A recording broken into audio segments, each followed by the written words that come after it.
What's good? What's good? Video 2 underway. Let's get it. First and foremost, I want to thank all the subscribers, the new people that have subscribed to the channel, all the support that I've gotten on the back end from starting this. It's inspiring, motivating, so I appreciate and thank each and every one of you guys.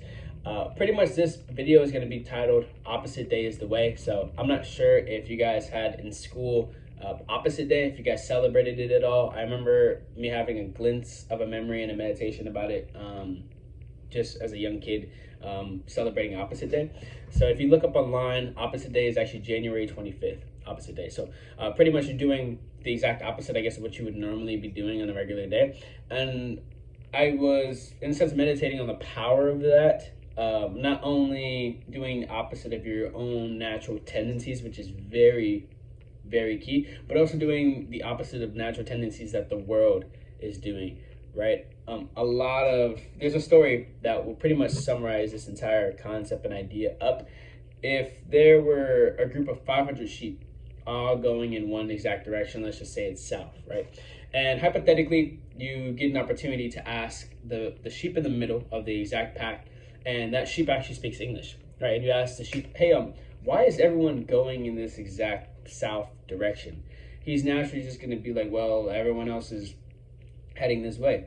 It's less restrictive, it's less thought, it's less energy that specific sheep has to put into the idea of maybe I shouldn't be going this way. It's just easier. It's a lot easier to go that way, right? And so I say that story because a lot of times we do that a lot in our lives, just because it's less resistance, it's less thought, it's less mental, physical, emotional energy to exert if you just go the natural path that everyone else is going. It's kind of laid out. It's easy. It's already pretty much laid out for you guys, right? So not so you guys, but for the overall population overall. So it's very interesting because we all have this exact human nature kind of operating within inside of us.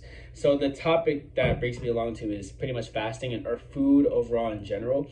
A lot of times we've been preached, hey, even since 1-2 years old, since birth, is get your breakfast in, get your lunch in, get your dinner in, right? And so we even take breaks throughout the day for the most part.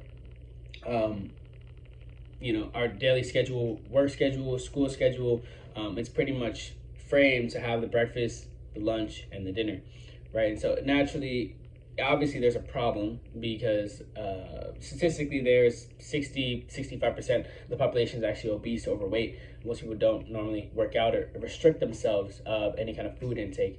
And it's very interesting because this food idea has a above below kind of concept, pretty much like everything else in the universe.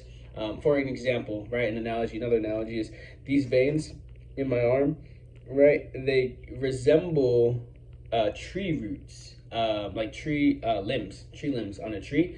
They look very similar. Next time you see a tree limb, they resemble almost the same kind of pattern or look to an extent, right? So all that to say is that we consume food, right? We eat it, digest it. It does bring energy, obviously, right?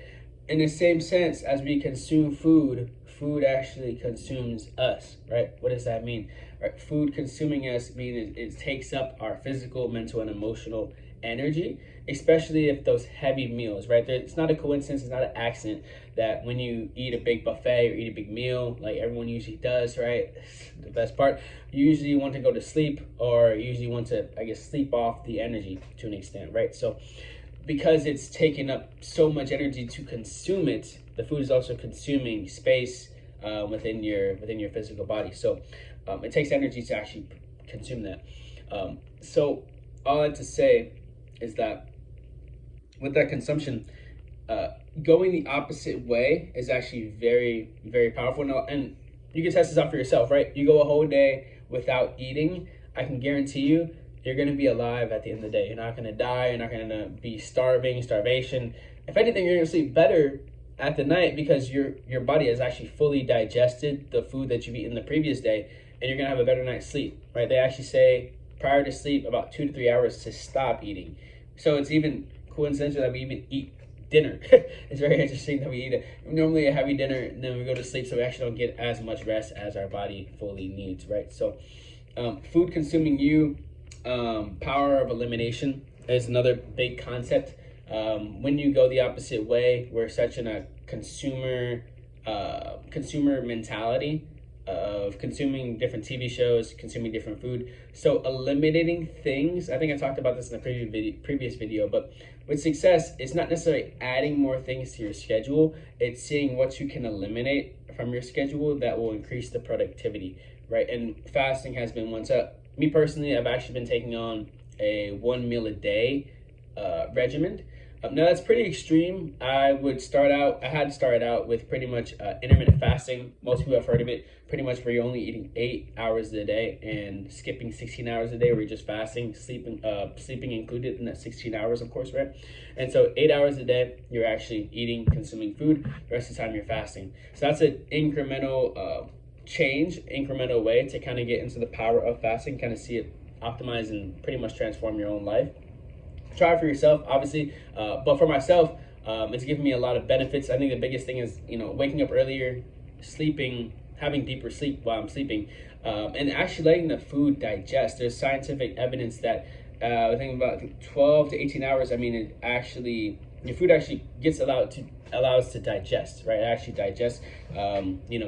Throughout the day, we're just shoveling food inside of our body, and it just piles up. So letting that pretty much give your body a rest. So another story that would pretty much resemble that is, let's just say you take 2 lions, right? 2 lions that are, in a similar position, right? One just caught a big gazelle, right? He's eating it.